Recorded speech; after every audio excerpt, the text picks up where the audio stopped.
Циклы алкандардың атауы көміртек атомдарының сәні сәйкес келетін алкан атауының алдына цикла сөзін қосу арқылы алынады. Осылайша, циклоалкандар тобының алғашқы 4 мүшесі циклопропан, циклобутан, циклопентан және циклогексан деп аталады. Кең таралған ароматты қосылыстар немесе арендер 6 көміртек атомнан тұратын циклды қосылыс бензолдың туындылары.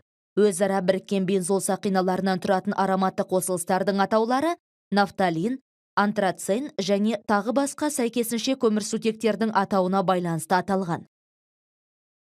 Органикалық қосылыстың атауы негізгі көмірсутек деп аталатын көміртек атомдарының орналасуы бірдей көмірсутек атауынан шығады. Сызықтық және тармақталған алифатты қосылыстардың негізгі көмірсутек ең ұзын үздіксіз көміртек тізбегінен тұратын алкандар болса, алициклді қосылыстар үшін циклоалкандар және ароматты қосылыстар үшін арендер болып табылады. Алкандар алифатты қосылыстардың негізгі көмірсутектері. Алкандардың гомологтық қатарының алғашқы 4 мүшесінің атаулары метан, этан, пропан және бутан. Алкандардың келесі мүшелерінің атауы алкан молекуласындағы көміртек атомының санын көрсететін сандардың грекше атауымен байланысты. Осылайша 5 көміртек атомынан тұратын алкан пентан 6 көміртек атомынан тұратын гексан деп аталады және тағы сол сияқты жалғаса береді. Органикалық қосылыстар жайында сөз қозғағанда немесе жазғанда түсінбестіктер туындамас үшін олардың әрқайсысы өзінің бірегей атымен қатесіз аталуы тиіс. Органикалық қосылыстар санының көптігі мен олардың құрылымының күрделілігін ескерсек, бұл жалпыға ортақ ережелерді қатаң талап ететін күрделі мәселе болып табылады. Органикалық қосылыстарды атау үшін қысқаша IUPAC деп аталатын теориялық және қолданбалы химияның халықаралық одағы құрастырған ережелерді пайдаланамыз. IUPAC номенклатуралар жүйесі нақты орындарға жалғанған функционалдық топтары бар көміртек қаңқасы ретінде қарастырылатын органикалық молекулалардың құрылымдық ерекшелігін ескере отырып құрастырылған. Жалпы алғанда жүйе бойынша атау негізгі 3 кезеңнен тұрады.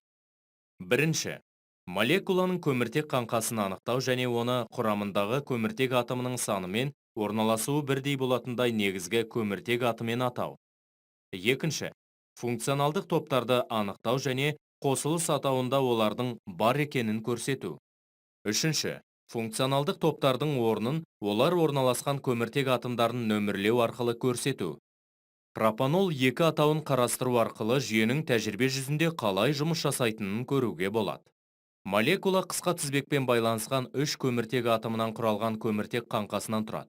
Сәйкесінше, негізгі көміртектің атауы пропан болады. Гидроксил тобының бар болуы қосылыстың спирттер тобына жататынын білдіреді.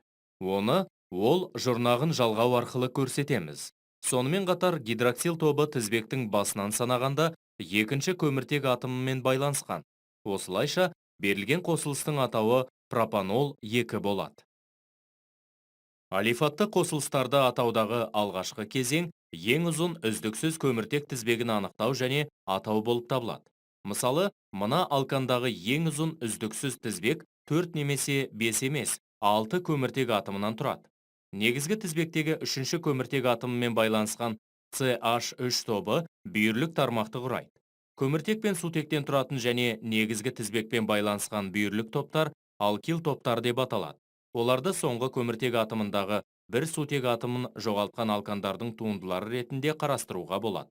Сондықтан алкил топтарының атауы сәйкес алкан атауындағы ан жұрнағын ил жұрнағына өзгерту арқылы алынады. Мысалы, метил, этил, пропил және тағы сол сияқты. Алкил топтары негізгі көміртек тізбегіндегі бүйірлік радикалдар ретінде қарастырылады. Олардың бар екендігі алкил тобының атауын қосу арқылы және қажет болған жағдайда алкил топтары жалғанған көміртек атомдарының нөмірін көрсету арқылы анықталады. Егер молекулада бірде 2 немесе одан да көп алкил топтары бар болса, сәйкесінше ди, три, тетра және тағы сол сияқты префикстер қосылады. 2 радикалда бір көміртек атомында орналасса, берілген атом нөмірі қайталанатынына мән беру керек. Алкил топтары әрқашан әліпби ретімен жазылады. Алкандарда ең ұзын тізбектегі көміртек атомдары бүйірлік топтардың орналасуын көрсететін сандардың қосындысы мүмкіндігінше ең аз мәнге тең болатындай етіп нөмірленеді. Мысалы, Мына көмірсутектегі көміртек атомдарын солдан оңға қарай немесе оңнан солға қарай нөмірлеуге болады. Бірінші тәсіл әлде қайда ыңғайлырақ. Өйткені мұнда метил тобы 3 санымен көрсетіледі.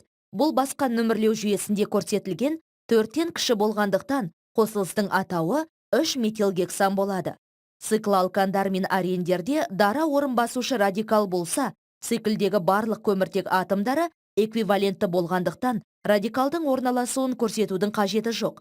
Алайда циклге 2 немесе одан да көп топ жалғанған болса, нөмірлеу әрқашан олардың біреуінен басталып, екінші радикалдың нөмірі мүмкін болатын ең кіші сан болатындай етіп цикл бойымен нөмірленеді. Органикалық қосылыстарды атауда цикл көбінесе бүйірлік радикал ретінде қарастырылады. Мұндай топтардың атауы бензол сақинасынан басқаларында алкил топтарындағыдай қойылады. Бензол жағдайында топ фенил тобы деп аталады. Мысалы, мына көмірсутектің атауы 2 фенил бутан. Функционалдық топтың бар екендігі топқа сәйкес префикс немесе жұрнақ жалғау арқылы және қажет болған жағдайда топтың орнын көрсету арқылы беріледі. Берілген амин үшін негізгі көмірсутек бутан болғандықтан, оның атауы 2 амин бутан болады. 5 көміртек атомынан тұратын мына алкенде қос байланыс бірінші көміртек атомынан басталады. Сондықтан оның атауы пентен 1. Функционалдық топтардың орнын көрсететін сандар мүмкіндігінше кіші сан болу керек екенін есте сақтаңыздар. Сондықтан 3 амин бутан мен пентен 4 атаулары дұрыс емес. Егер қосылыстың құрамында 2 немесе одан да көп функционалдық топтар болса, олардың әрқайсысы қосылыстың атауында көрсетіледі. Сәйкесінше көрсетілген қосылыстардың атауы 3 метилбутен 2 қышқылы, 2 фенилпропанол 1, 1 амин 2 4 диметилбензол. Қосылыстың негізгі тізбегі еселі байланыстардың ең көп санынан тұратындай етіп таңдалуы тиіс. Осылайша, молекуладағы ең ұзын тізбек 6 көміртек атомнан тұратындығына қарамастан, берілген қосылыстың атауы 2,3 диэтилбутадиен 1,3 болады. 2 немесе одан да көп функционалдық топтардан тұратын қосылыстарды атауда біршама қиындықтар туындайды. Мына қосылыс 3 гидроксипропен 1 немесе пропен 2 ол 1 деп аталуы мүмкін. Қалай атағанымыз дұрыс? Осы мәселені шешу үшін EU-пак функционалдық топтар үшін басымдық ретін орнатты. Ең жоғарғы басымдыққа ие топ негізгі функционалдық топ деп аталады және атауда әрдайым сәйкес жұрнақпен беріледі. Берілген қосылыста гидроксил тобының басымдығы қос байланысқа қарағанда жоғарырақ. Сондықтан гидроксил тобының бар екендігін көрсету үшін ол жұрнағын қолдану керек. Негізгі функционалдық топ әрқашан молекуланың негізгі тізбегінде орналасады, ал көміртек атомдары олардың орнын көрсететін сан мүмкіндігінше кіші болатындай етіп нөмірленеді. Мысалы, мына спиртте ең ұзын тізбек 5 көміртек атомынан тұратынына қарамастан, негізгі тізбек 4 көміртек атомынан тұрады.